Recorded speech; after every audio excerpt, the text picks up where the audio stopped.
Real quick. Come on. Come on. Lap. Fuck out of here, dog. Yo.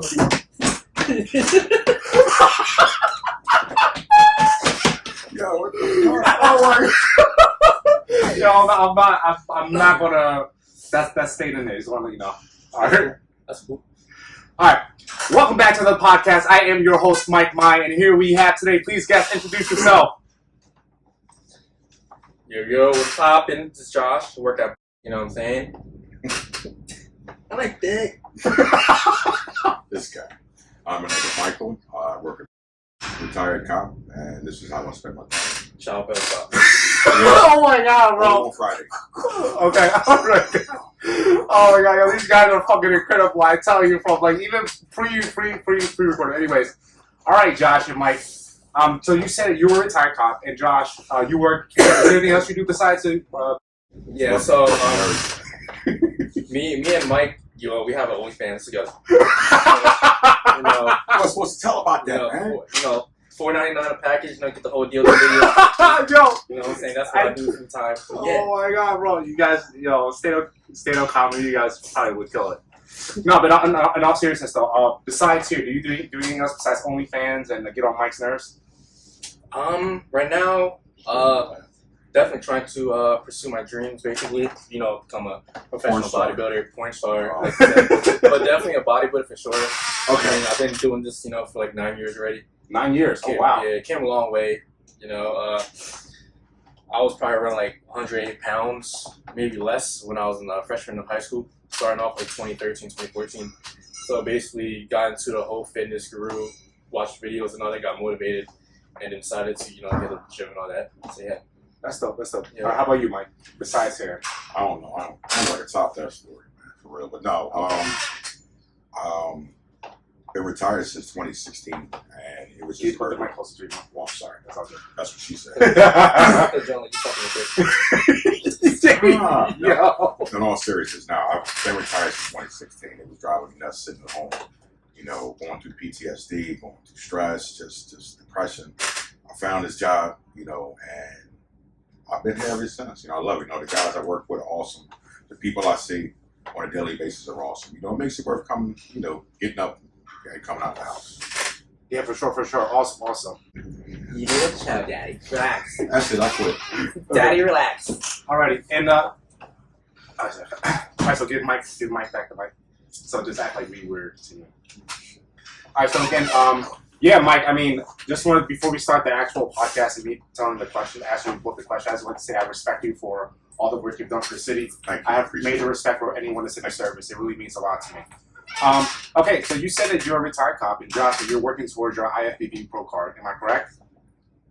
Trying to work there, Does it happen in the future? It's gonna happen. Yeah. I'll just speak until it's now. It's gonna happen. Yep, manifest it. There we go. Vibes. Don't give up on your dreams, that's all. Yeah, there we go. Bam, bro. Shit. That's it. Bam. That's it. All right, Josh. Oh my God. So, just out of curiosity, do you have any Instagram, any TikToks where you could let people know? Because I'm gonna add your Instagram, your TikToks, your OnlyFans, whatever it is that you have. It's popular.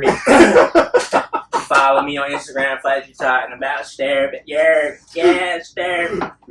follow the fitness page, stare, but No, bro, I'm gonna attach it to the video, bro. I'm gonna screenshot. I'm gonna put it on the video. You didn't need to do all that. Whoever follows me, dog, eat your ass for sure. Hey, yo, this is probably gonna be the most You're like this dude for 2 hours? I got to deal with him all day. Oh my gosh, bro. Literally, do you know this is gonna go on YouTube? I'm not cut it. You don't care? Yo, so if you want your ass eaten, I want to have it somewhere here. So besides Instagram, do you have any TikToks, any Twitters, anything like that? Just tell me. Just tell me, and then send it to me, and I'm gonna put it up. But if you do have those social medias, let them know. I got that, John. I got that. Okay. All right, Mike. How about you? Any Instagrams, any Twitters, anything like that? Yeah, I'm on YouTube and Instagram. My Instagram is I'm old. You're gonna have to help me out with this. Gotcha. Don't worry about it. Yeah. MDC557. Okay, cool. And like I said, what I'm gonna do is because you have these Instagram handles and this YouTube handle, I'm gonna post it somewhere in the video. But I just want to let the audience know that you have these social medias. Okay. And the YouTube is my first and last name, Michael Compton. Gotcha. And you know what's crazy? The both of you, you said that you were 180, right? And how much do you weigh now? So I was 108 freshman year of high school. 108 or 180? 108. 108. What Yeah. the fuck? I was really light, but then, like I said, I started getting into it. But now I am around 200 pounds. Okay. So like last year, my cut 2021, I cut down to 150. Okay. I was like, lean and all that, and I got tired of the look, so decided to just bulk really hard.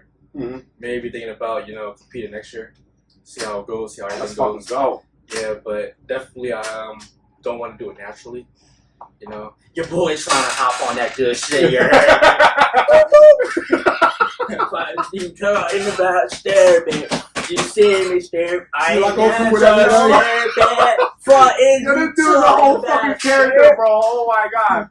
Oh, no, real quick, Josh. I want to ask you some more questions in terms of fitness because we want to go right to you after this fight. So, like, what was your motivation behind doing all of this, like, fitness? Like, was it like a? Because I know most guys that hit the gym and they get real fucking massive, they had to go through some trauma, some traumatic, right? So, was there like a moment in your life where what made you want to be Mr. Olympia or work out towards your pro card? So what really made me do it, I've been doing this shit for a while, but what really pushed me was, going through a breakup, which was basically like last year. So like for a year and like 2 months I believe, it was going all good and all that. Even when I was in a relationship, still hitting up the gym 24/7. I was hitting it hard, but compared to now, just like, being heartbroken and all that, it teaches you a lesson, just motivates you more to be in the gym and even push harder to your goals. So, that's why I've been staying focused and all that. Even when I'm going home and all that, I'm like watching YouTube videos of like, fitness influencers, my favorite bodybuilders and all that shit. So definitely it's in my head, it's rooted in. So I was like, definitely want to chase that shit until it happens. And I'm just gonna keep going after that. Okay, shit. So your motivation when you started, you've done it way before the heartbreak. Yeah. But because of the heartbreak, that made you want to go even harder. Yeah. Damn. Yeah, well, can't be a little bitch, you know what I'm saying? So whoever broke Josh's heart, thank you, because now he's about to become a pro. And and so let's hand the mic over to Mike. Gotcha. All right, Mike. I've seen your before pictures and your current pictures, dude, and I am like astonished by your results. So, like, what was your reasoning? What was your motivation behind like losing weight and getting fit and being healthier in life? I think it was more the pain. I suffered 70% of my body's arthritic due to injuries on the job, and the city left them untreated. It's really not like the city left them untreated. Yeah, pretty much you get hurt. Their first form of type of rehabilitation is therapy. We're not talking surgery. We're talking surgery way down the line after you've done therapy for like weeks and weeks and you've made it 10 times worse than what it is. Oh. But I won't even get into that. That's a whole nother issue. But, that was one of the main things that motivated me to lose weight. It was very hard. It would take me literally about 20 minutes every morning to actually get up out of bed. And it was like waking up almost in sections. Like I had to wake up and would have to lean up really slow, my back. Then I would have to stretch my legs because they lock up. Then I would have to scoot onto the side of the bed. It was just a long process, and I figured nothing could be done. I'm just done. And, the doctors kept telling me, listen, lose weight. I'm like, what the hell is losing weight going to do? And here I am 45 pounds later, and I feel great. I do. Damn. And for anyone that's making an excuse not to hit the gym and not to better yourself, this is a man, no offense, bro, close to his 50s. Like, he's out here working and grinding and busting his ass off in order to better himself at this age and time. So anyone that gives an excuse, especially when you're young, dude, you have the entire world, the entire time for you to do so. So I don't want to hear no excuses from anyone that's watching. If you need motivation, this guy's a motivation, and then also this guy is also motivation as well. But Josh, do you think a key component to like really hitting the gym is a heartbreak? Because I've seen like a lot of TikToks and guys that went through heartbreaks, they feel fucking massive. See, what the fact is, when you get heartbroken, the first couple of months and all that, it's hard, and you're unmotivated to stop doing whatever. Basically, for example, like me, when I first got out the relationship, I stopped hitting the gym for a couple months. Was basically just going out, partying and all that all the time with my cousin and shit. We're basically going through the same shit. And so, you know, it's like, I've never thought, like, I would ever be doing, like, dumb shit that I ever thought I'd be doing. You know, I don't want to say it. But, you know, definitely had a good time. It was a good run. But after those few months, I just realized, I was like, it's not me. So I was like, you know, I got to get back to what I was doing and shit, on my grind and shit. So after that, I just stopped whatever doing I was doing, stopped going out, and I just, you know, started working out, work, and just stayed at home. That's it. Stayed to myself. And, you know, yeah. Man, that's fucking dope, bro. Yeah, because also, you know, on the point of this podcast, I forgot to you guys earlier, you know, it's to provide game for the youth. Mm-hmm. Because me personally, I feel like, I think that the youth is misguided and misled. So I started this podcast in order to give game to the youth, and just for anyone that's watching in general, but my main target audience is because I believe, like, it's mostly young people that's on YouTube and podcasts and stuff like this, right? So I want to provide them game. So, I mean, if you can give them a piece of advice in the fitness, in terms of fitness-wise, like that, because, like I said, you've been in the fitness area for 9 years. And Mike, you lost a lot of weight. I can watch it. So, like, what is since April? Since April, damn. Yeah. What is one piece of advice you can give for someone that's struggling in fitness? It could be in any area, motivation, Alright, so what I would say is, you know, for example, if, you know, someone's not into fitness, but, you know, they like doing shit outside of, you know, fitness, like work. If you can put that effort into work that you're doing, you could definitely put that same effort into working out. So basically, it's like, for me, I'm in the gym, I'm training hard as shit. If I can train hard in the gym, I can do that towards anything I'm doing else besides the gym also. Go off. Mike, how about you, Mike? You see, my advice to anybody who's trying to lose weight, you know, number one, I was told this a long time ago, and as a kid, I really didn't know what it meant. But I can repeat it, and I can actually know what it means. And, you know, you can't love anybody until you love yourself. Seriously, you know, and it took me years and stop. Yo, I'm trying to get real serious. No, it actually took me years, you know, to actually wind up loving myself. I was never happy with myself. You know, at one point I was skinny. Can you say it was because of your job that you didn't love yourself, or was it just your overall fitness that made you My overall fitness. Okay, all right. My overall fitness. And it was 99.9% my fault. I mean, I sat in a police car for 20 years, driving around. Damn, 20 years? 20 years I was on the job. Yeah, I would hit the gym like, I would hit the gym like maybe once or twice a month, you know, just to give up, you know, appearance and everything. And not really thinking that I really should hit the weights. There were a couple times I had to battle people, and I wasn't in great shape. You know? My God. And if it wasn't, thank God for the radio. If it wasn't me getting a hold of the radio, I might not be here right now. Oh, man. You know, is there a story behind that? There is a story behind it. I mean, we do have some. If you have any crazy, actually, I want to ask you, what's the craziest story ever, or an experience that you had as a cop? If you don't mind me asking, because I know you do sign NDAs and you can't like say certain things, but if you can, you know, whatever story, I mean, that'd be awesome for the. I'm retired too, man. Okay. No, I think I used to watch, and I still do. Okay. I used to watch like these bloody movies, gangster movies, zombie movies where it's a bunch of blood. I always, you know, was a big fan of the blood and guts. Mm-hmm. And back in 1997, I had my first homicide. I got called to the scene. We're like the third or fourth car on the scene. And 16-year-old kid was like shot 10 times in the back of the head. And I had never seen blood other than on TV, maybe, you know, cutting myself. And you will never forget the smell, the screams, you know, from the mother and all the friends and family. You know, you just never. Sexy as shit, yo. Ever forget that. Ah, damn, bro. The smell of gunpowder. Yeah. You know, so fuck this your ass. You boss. Yo. Yes, I'm so. No, it's alright. Daddy, stop. Back to what you're saying, Daddy. Yes. No, that was. Oh my God. I think that's what struck the nerve for me to actually want to actually see more of that stuff. Like, oh, so you wanted to see more after that? After I saw it, I took like about a week off. You know? Okay, all right. Yeah. I seen this young kid. I mean, the funny thing was his heart was still beating faintly, and as it's still beating, it's like the blood is squirting out of his head. Oh my and you God. could see it. And then finally it stopped. You pretty much know he's dead. I never saw a dead body before. Wow. You know, 16-year-old kid, whole life ahead of me. Yeah, it screwed me up. You know, I took damn near a week off. And when I came back, I was ready for more.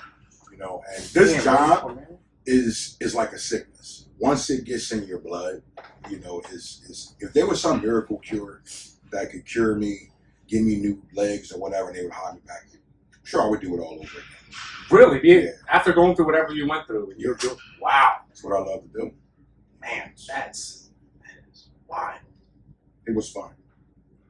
You know, I had many years of fun. Learned a lot of things, helped a lot of people, man. I mean, it was incredible, the amount of people that I wanted to touch. And, you know, one quick story. I was reporting off. I worked in the 17th at the time, and I'm bent over in my car getting my stuff out, and some guy walks up behind me. You know, so the spider senses are tingling. I turn around, the guy says, "Yeah, you remember me?" And I'm like, "Oh shit! Oh my What God! am I gonna have to do?" So, you know, I didn't panic. I said, "All right, whatever. Let's just see where this goes." And the guy shook my hand, and he hands me a business card. Look at this guy. A business card. Okay. I said, "This dude looks familiar." He said, "Yeah, you arrested me." He said, "You tracked me fairly, and if it wasn't for you locking me up that day, you know, I probably would be dead or whatever." And he started his own construction company, gave me a car. That was better than giving me $1 million. You know, that I was actually able to touch someone's life. Wow, that's fucking dope. Yeah. And I don't think, like, when people hear about this kind of stuff, because, you know, when people hear it's one thing, but when you're actually in a position where, like, you are actually touched by someone, because you've impacted someone's life, you change someone's life. And to me, that's, like, the best feeling ever. I mean, I don't think I've ever changed anyone's life, but if someone came up to me and said, "Yo, Mike, like, you really had a big impact on my life," I think I would feel, like I don't know, I feel really good about myself. But shit, I mean, respect to you, bro. Shit. How about you, Josh? Have you impacted anyone's life? I impacted Phil and Mike's life. Oh, Phil, if you're watching this, sexy as shit. Oh my I God, know, I bro. inspire you every day to come into work. Oh you man. impacted my life because I don't drink, but after today, I'm going to be an alcoholic. Oh my Yes. gosh. Okay. Well, let's get straight now. Let's get into the podcast question. All right, guys. So check this out here. So I think I told you guys already.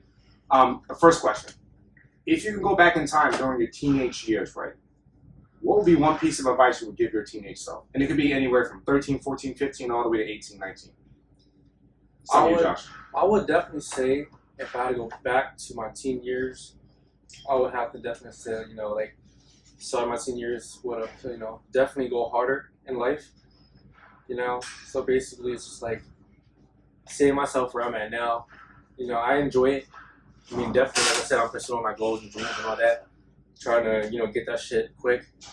But to definitely go even harder while I was in high school, so, you know, with like work and everything, but just got caught up in just like going out with like a bunch of friends and all that, hanging out and shit. Wasn't really like focused on anything, didn't have really any goals and set. So, you know, like at this time and point in my age, it's just like I should have, you know, told myself just to go a little bit harder. To at least, you know, see where you are in life. You know, like where would you be? Yep. Oh, wow. That's deep. Okay. Mm-hmm. How about you, Mike? I think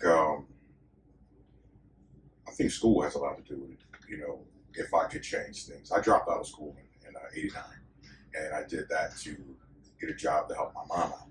You know, it was either work or go to school, but unfortunately, you know, we really needed the help. So if I could change it again, I'm sorry, if I could change things around, I would have somehow stayed in school.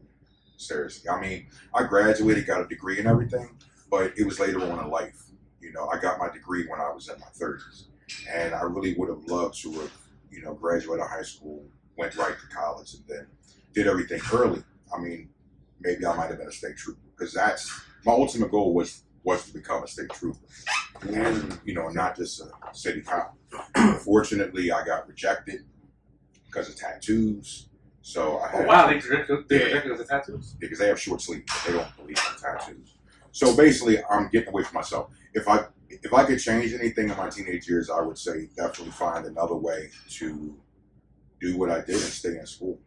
So basically, that advice would be just tell your teenage self to stay in school, focus. I miss prom. I miss all of that stuff. I didn't get a chance because I was working. I honestly, I didn't give a fuck about prom. To be honest, I didn't even go to proms. I didn't give a shit. Yeah, me neither. Like all that, like even during high school, one thing was I used to go to school at Master Carter on 19th. Yeah. My kids graduated. Yeah. And I got kicked out of there, and I had to go to school in West Philly. And Which school? Shoemaker. Oh shit! Yeah. I went to West Philly High. Oh, you're right there. Oh shit. But yeah, like I just honestly didn't care. Even at freshman for like dances and stuff like that, I never really gave a fuck about it. Like There was really no purpose. yeah, it's like I go there and then what? That's what I'm saying. Like when I was in high school, like all I wanted to do after school, I just went straight to the gym. That's all I fucking did. I didn't go to. I went home to play Counter-Strike. What? I didn't give a fuck about no type of like proms, like any of the like after school activities and shit. I did wrestling in high school and all that, but you know, Are you good at it, weren't you? I was pretty shitty. Not gonna lie, because I didn't even know about the sport, and like I went to like a straight up like white high school in the suburbs. So you know, like all the sports here and shit, it was like different opportunities to join. So I was like, you know what? Not touching guys. First, I was kidding. I was kidding. To be honest, I mean, look, I'm gonna tell you a story actually. Okay, So I remember my first wrestling match, and I thought, you know, everyone's gonna be like the same size as me and shit. I was like fucking like 108, whatever. Damn. And so I was wrestling. So I thought I was big, right? Doing all this weightlifting and shit. Like, Wait. this was the first time I was like weightlifting. You know, I thought, you know, like you go to the gym once and then you start like seeing progress. That's how I felt. And so as I'm warming up and shit before my match starts, tell me why like this motherfucker is like 10 times bigger than me, and this motherfucker's my age. I'm like, holy shit. I'm like, this motherfucker eat like fucking steroids and cereal and shit. I'm like, how the fuck you look like a grown ass man? And this dude's like fucking me up. Like, wait. So y'all wrestle at different weight classes? yeah. So basically, they put you in certain weight classes to wrestle at. But at 108, he was twice your size? Yeah, I was like around 100 pounds. Like this motherfucker was husky. Like Even at 100 pounds? Yeah, he was Wow. fucking. He was husky. Like this motherfucker. Like I was on my knees, no homo. I was like on my hands and knees, right? And so I was on bottom. This motherfucker. This It's kind of hard to know homo that. this motherfucker. Like You said you know that. this motherfucker made me his bitch. Let's stop it. He made me his bitch. Like this motherfucker flipped me over. All right. He flipped me over like Listen, how check out no homo back, bro. Come on, Phil man. and Mike flips me over and shit, right? Oh my God. This motherfucker on some homo shit, right? My first match, I'm on my fucking back and shoulders trying to like get up and shit. This motherfucker got his whole goddamn fucking sack and everything on my fucking face. I'm like, See when I go through it? I'm like, This when I what? go through it. Nah, it's for real. This shit dead ass. Like, this motherfucker had his whole shit on my face trying to pin me. I had to tap out because I was like, this motherfucker like shit all over me. He shit all over. No, his shit was all like, I was like, fuck. That shit was like this. It was like that. That shit's crazy. That's why I stopped doing. Yeah, Not funny, motherfucker. Oh my God. Yeah. that's why I was like, you know, I did like 2 years of wrestling. I did one in PA, and then when I moved to Florida, I joined the wrestling team over there. But them motherfuckers different over there, so I just ended up stopped doing that shit and just like completely focused on like weightlifting and all that shit, basically just to get the knowledge on everything, and you know, came a long way. And I hope that anyone that else is trying to get into like weightlifting in the gym. Everyone has their starting points in life in the gym, so you know, don't be scared to come in here and you know start working out. Everyone makes mistakes, you know, even though like some people look goofy doing it, but you know, the more you do it, the more you get used to it, and the more you know about shit. And if you do need help, you can definitely ask people around your gym for help, and you know, like corner tests and everything. And listen, like I noticed too in your gym, it's like people are afraid to ask for help. Yeah. Like I would have to step out of my, you know, I would be like, listen, if I see someone struggling, like, listen, yo, bro, if you need a spot, let me know. Like I'm like, and the thing is that people are afraid to reach out and like ask people for help. Listen, prevent yourself from injuring yourself because you're in the gym to grow, right? If you hurt yourself, that's going to prevent you from growing. So please, even if the biggest guy in the fucking gym just approached me, like, listen, could you do me a favor, give me a spot? Don't be afraid. I feel like a lot of people are just afraid to ask for help in general. You're gonna hurt yourself. Yeah, and listen, and like what Josh said earlier, listen, you're gonna look stupid when you're first starting off. You're gonna look stupid. You're gonna have bad form. You're gonna bad gym etiquette. But that's the thing is you will learn over time. So this is from Josh himself saying, listen, if you need help, ask for it. Do not be afraid. And for all the people out there that are at the gym that are stay to themselves, this and that, listen, man, it doesn't hurt to help out. It really doesn't. It really doesn't at all. Yeah, because the thing is, I've seen some people like watch other people die, and I'm like, you could have done something. Like I'm always there. If I see it, there's a potential like hazard or something like that, I would just hop in immediately. I would help.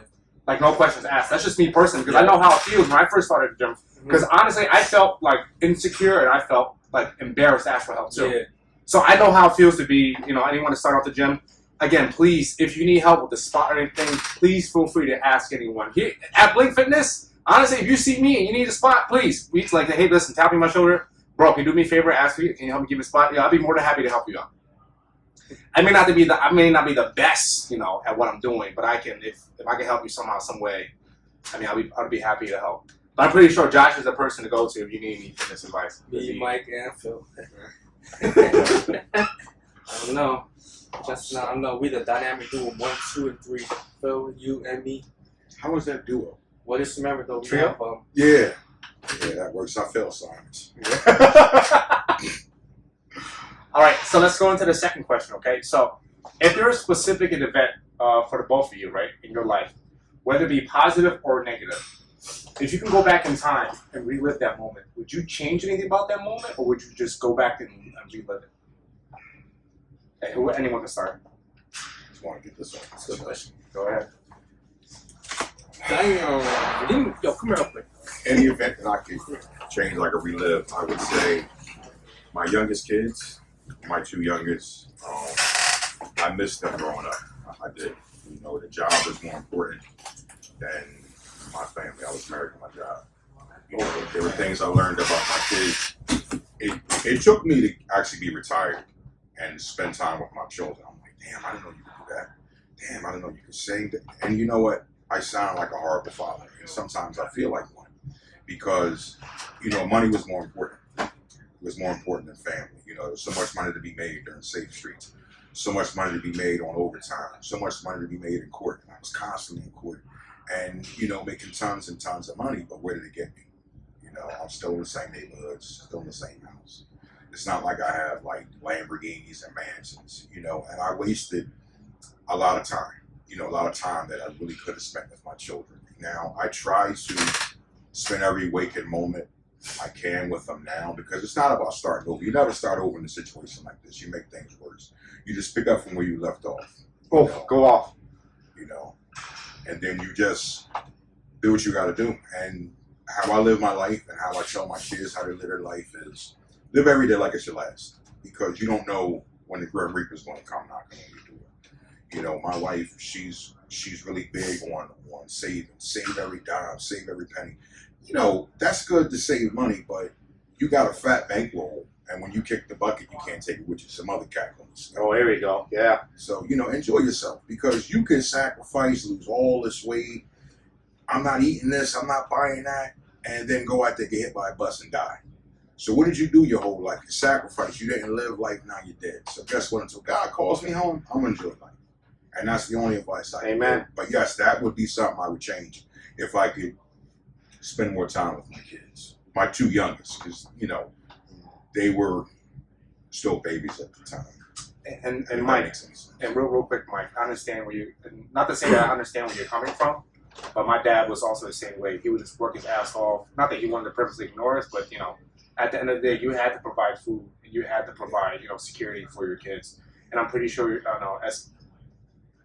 I used to hate my dad, and I still do somewhat, because I believe that if he was present in my life, I probably would have been a different person, because I wasn't taught a lot of things when I was young. I had to go out and experience and learn myself. But I'm pretty sure at the end of the day, your kids, they love you. Yeah, I know. It's kind of a touchy subject to talk about, but that is one of the main things that I definitely would change. I talk to my kids about it all the time, and they tell me, Dad, it's okay. But, I policed people that did not take care of their kids, that abused their kids. This is what I saw on a daily basis.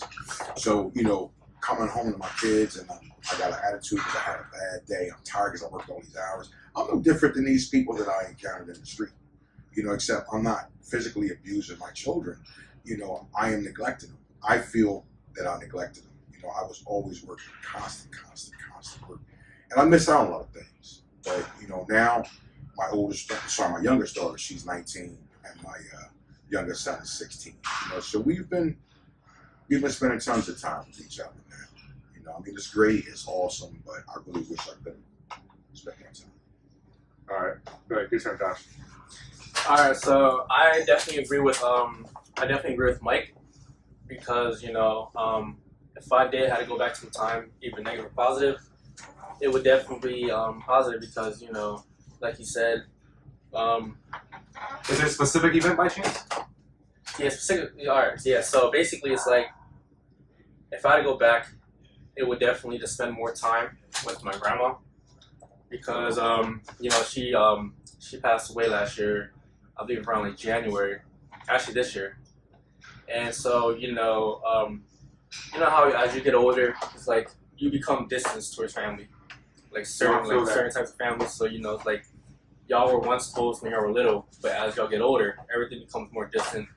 It's like you know, me and my dad, we had a bond, like we was really tight and close until he moved all the way to Florida, and then he kind of stopped like coming to Philly and all that, like seeing people. So it's like we became distant to the point where like you know we barely speak. Like maybe like the only time we ever spoke was when he came back up here for my grandma's funeral. So that's probably the only time I've talked to him. The last time I've actually like seen him. And you know like what Mike said, you know money comes and goes, but you know family doesn't. So that's why I always tell people is like you know whenever you get the chance and you have that chance, you know definitely spend time with them because you may never know when they're gone. Dude, that's yeah, pretty fucking solid. And damn. Yeah. And you know, like money wise, it's like, what's the point of you know trying to make this amount of money, you know, when you may never know when you're going. So that's why I tell people all the time too, like just live your life, like if it's your last day. Like no matter how much money you have, you're gonna be gone, and then where the fuck is that money going to after that? I mean, I can make an argument and say for your future generation kids, you know. I mean, because the thing is me personally, like I work. I'm not going to say that I worked as hard as some people, but you know, I opened a nail lash salon. I'm a full-time real estate agent. I just recently got into the tire business. But the reason why I'm doing all this right now is because I want to provide for my future kids. Amen. You know, I don't have a kid, sir. Huh? I don't have a kid. Yeah, I gotta have kids because Kids are wonderful. yeah. The thing is, it's like my dad was never really in my life. He was there, but he was never really in my life. So one day when I have kids, I want to do all the things that my dad never did for me. Amen. I want to play football. I want to play catch with my son. I want to take him to the soccer games. Now I want to be there for him when he's when he learns how to fight. When he's talking to girls, I want to give him game because my dad was never really there for me like that. So that's one of the main reasons why I work so hard and why I'm doing everything I'm doing now is because I want to provide a future for my kid that I can never have. You know, and yeah, and Well said. and that's probably one of the main reasons why that I work so hard that I'm doing all these things because ultimately it's to provide that type of benefit for my future kids. I remember the time when I used to get my ass beat every time I would go outside. Oh yeah. Yeah, like Hey, what your mom beat you with? oh my god. What were the weapons of choice? Yo, no. My dad used to duct tape me. Damn. He used to duct tape me right by a table. And then he'll just pull my ears and shit. I used to get smacked with a fucking belt, a broomstick and shit. He was on some Oh, hostage shit. yo. Damn. Every time I go outside after school, if I hear the truck coming down the block, I'll run right the fucking side. Damn. Yeah, like it was that type of shit. I'm like, god damn. Like, as a child, that's why it's like now I take advantage and I'm grateful for every moment. Like, I was able to do the shit when I was younger. So definitely that's why I was like, this is my life. Shit, bro. So, just out of curiosity, what was your dad's weapons of choice to beat you? Because I'm gonna tell you mine.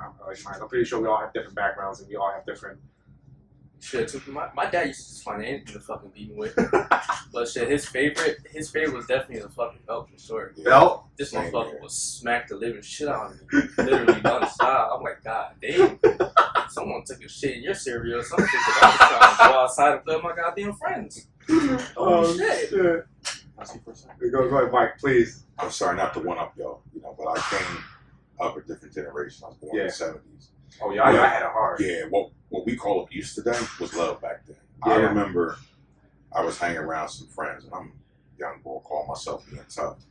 You know what my crime was? I went off the block to another block, and one of the neighbors ran and told my mom. Dang. That was the only crime I did. You know what I'm saying? You might think, oh, no, that's not. But no, that's a big thing, because now the neighbors know my mom's business, not my mom's business. So when I got home, she told me to strip, and she put she dipped the belt in alcohol. She dipped the belt? Yeah. Damn! Wait. Or put alcohol in it. Look, I don't know how she did it. I just know that there was alcohol on the belt. And yes, I was beat. Wait. And needless to say, I never went off the block again. She told you to strip? Yeah. Like butt ass naked? Yeah. Let me see. Not right now. Later on. Oh my God! Well, damn, that's wild. So for you guys, right? For me, my mom would tell me to pick the weapon of choice. Whoa. No. Listen. My I'm mom. running. Listen, my mom. She had the hanger. Yeah. She had the big wooden spoons. She had the what else? Was it definitely the broomstick for sure? And then she had a 2x4. What the fuck? Yeah, 2x4, bro. And I never picked the 2x4. I never. Let me tell you something. I never picked the 2x4, but the one day she used a 2x4, she fucked me up. No, listen. She was saying, like, I'll let you pick which one, and I will always go with the hanger. Why not the wooden spoon? No, bro, that shit, it was thick. It hurt way more. That's some sadistic shit. He liked that shit. No, but You know what I'm saying? But Hit the weapon. No, fuck No, that. and then one time, right? I got into a fight with one of the neighborhood boys, like down the block, one of the kids that lived down the block. Yeah. So I whooped the dude's ass. I came back home and she said, "You think you're a fighter now?"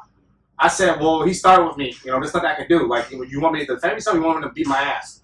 And she said, "Oh, you tough, right? All right, cool. You tough, right?" And I didn't notice a 2x4 by the staircase. Man, she did the Willy Bobo on you, didn't she? So listen, and I walked past, and the 2x4 went straight to my fucking leg. Boom! I went straight to the floor. I was like, ah! And luckily it was like on my calf muscle, so it was like on my knees and like that. The thing is, like, my mom would beat me, but she would never beat me to the point where I was like going to incapacitate me. Yeah, but there was enough for you to realize what you did. Yeah, not to do it again. Yeah, but then there was a period of time where mom was single and going through whatever she did with my dad. And she beat me pretty fucking crazy. Well, I kind of understand from the point too is like she was single, she was taking care of me, my younger brother, and my grandpa at the same time.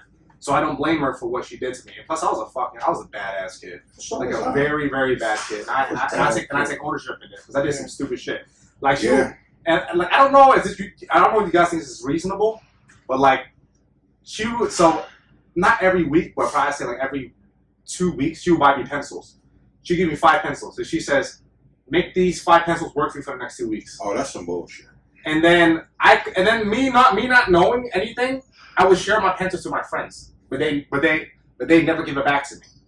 So the one day when I came back home and she was like, "Where are your pencils at?" And I said, "Damn." I'm like, "Oh, they're in school. They're in my they're in my desk." And she's like, "Oh yeah, what I tell you about bringing the pencils back home?"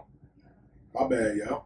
Not even my bad. Before I said anything, man, she stole you. Just like that. Damn. Right in my chest. I said, "Oh, fuck." Damn. She caved your chest up. Yeah, Wow. But like I said, I was a very bad kid when I was younger, so I don't blame my mom. And for what she was going through, I don't blame her. That's nutty. But it's like, she gave you 5 pencils, gave it away. Listen, and during that time, she was working 65, 70 hours a week by herself. And I was already pissed off. Yeah. So the worst part was the times I remember the beatings when like she was called from my school in order to come pick me up because I did something wrong. Dang. Those were the worst beatings. The worst beatings. You got handled. I got handled. Definitely. Yeah. But the thing is, like I said, I don't blame my mom for anything of what she's done when I was younger because I knew that I put her in a position and I put her through like a mental, a struggle. Yeah, I can agree. We could always play the victim, but Yeah. if you look at it, like at the end of the day, if my mom didn't go upside my head, God knows where I would. And exactly. I don't believe in child abuse, but I do believe in disciplining. There's a difference between child abuse and discipline. That's why she made you the man you were today. Damn right. Exactly. That's Boom. it. And there's so many fucking soft ass people today. You ain't never lied. I'm gonna say this out loud because I don't fucking care. I speak my truth on all the podcasts. Yeah. There's way too many soft people. And I think there should be some more discipline. Again, I don't think there should be any child abuse, but I believe in discipline. And that's just me personally. I don't know how you guys feel. And nothing personal with people who do timeouts, but listen, I had timeouts when I was a kid, so when my mom knocked me the fuck out, I was out for 15 minutes. That was my timeout. That was the only timeout I got. You know, kids is like, fuck you, mom, and all kind of shit is this. Man, look here. Yo, if I would have My said mom that to my mom, she said would have that. fucking killed me. She would have drop kicked the shit out. Yeah. Seriously. And they talk about timeout. We're going to give you a timeout. Yeah, listen, I had timeouts. I had time out away from consciousness. Yeah. Beat the fuck up, yeah. You know what I mean? Oh my gosh. How about you with your parents?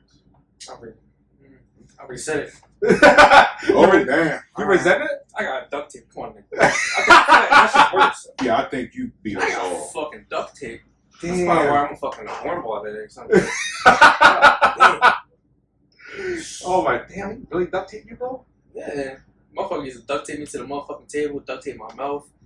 Damn. Yeah, my whole mouth. Doing some Jeffrey Dahmer And shit. literally, when he'll take it off, he'll rip the shit out of Oh, it. wow. Yeah, for like, he'll duct tape me for like an hour. That's abuse. Literally, and just put my ears twisted. I was like, oh. Damn, Sam. Yeah, like, I can still remember it to this day. It's crazy. Damn. You been Yeah. through some traumatic shit, bro. Mm-hmm. Yeah. I don't know if that's discipline or abuse, but But at the end of the day, you're still here. You're not locked up. You're not dead. None of us are. Yeah, So, I yeah, mean, you know, thank God above that our parents. I'm glad I don't make dumb decisions. But I'm glad I don't. Oh, I'm not gonna lie. I've made some really stupid ass shit. Yeah, same in my here. life. Yeah. But you know, most importantly, I was able to bounce back from it. I mean, I'm not perfect. I'm far from being perfect. Oh, 100%. Yeah, Yeah. I think most of the decisions I made were probably more fucked up than not. But you know, I was able to bounce back. No, I totally agree with you, man. Because like I said, if we didn't learn from those decisions, honestly, we wouldn't be here. Yeah. If it wasn't for my mom beating me, I don't think I would be here right here talking to you Amen. guys. Because the thing is, like, not a lot of people realize, like, and I'm saying this for the traditional, like, I can say the word traditional. Like, our old generations were like, we're old fashioned, right? Yeah.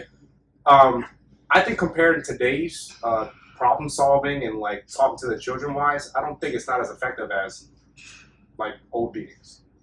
No. Yeah. This generation has it easy. Way easier. That's what it is. They say go time out, right? All right, well, I'm gonna go upstairs. I'm gonna play my game.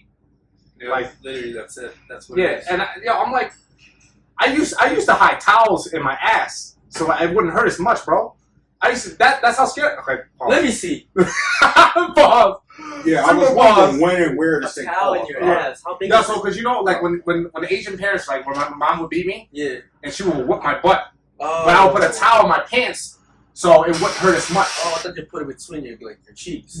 No, bro. Yo, Josh, I just learned. Only you would think that. No, for real, like in your ass.